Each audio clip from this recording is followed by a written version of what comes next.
পীরানে পীর দস্তগীর বড় পীর আব্দুল কাদের জিলানী, আলহাজ মুর্শিদে মোকাম্মেল পীর সাহেব গাজী সালাউদ্দিন তানভীর। বিশাল পীর সাহেব, দেখলে মনে হয় যেন সে একজন বড় মাপের আলেম, বড় মাপের বুজুর্গ, বড় মাপের দালাল। ও সরি সরি সরি পীর সাহেবরে তো দালাল বলা যাইবে না, হেলে তো আবার এটা কেমন জানি হয়ে যায় না।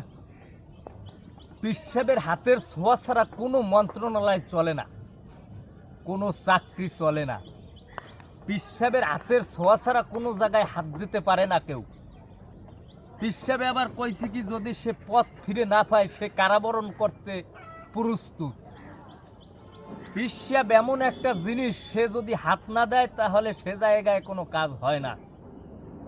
পীর সাহেব আমনেরে স্যালুট জানাই, কারণ আপনি যে বুজুর্গতা দেখাইতে আছেন হাতে মনে হয় যেন বাংলাদেশের সবচেয়ে বড় পীর সাহেব। আপনারা দেখলে মনে হয় না যেন আপনি একজন বাটপার বা সিটার। নতুন দলে ঢুকে যে সিটারই করলেন পীর সাহেব, হয়তো বা আওয়ামী লীগ এত বছর ছিল, আওয়ামী লীগ এই মনে হয় এই কাজ করে নাই। আপনি যে পীর সাহেব যে কাজ করছেন, আপনারা দেখলে মনে হয় যেন একজন বড় বুজুর্গ আপনি দেশে। কিন্তু আপনার না হান সিটার, বাটপার, টাউট এই দেশে মনে হয় আর নাই। যে কারণে আপনারা একটু কইতে চাই যে এই সিটারি বাদ দিয়া যে লেবাস ধরছেন, লেবাসটার একটু পরিপূর্ণতা রাখেন। সিটারি বহুত করছেন, বাটপারি বহুত করছেন, চামচামি বহুত করছেন।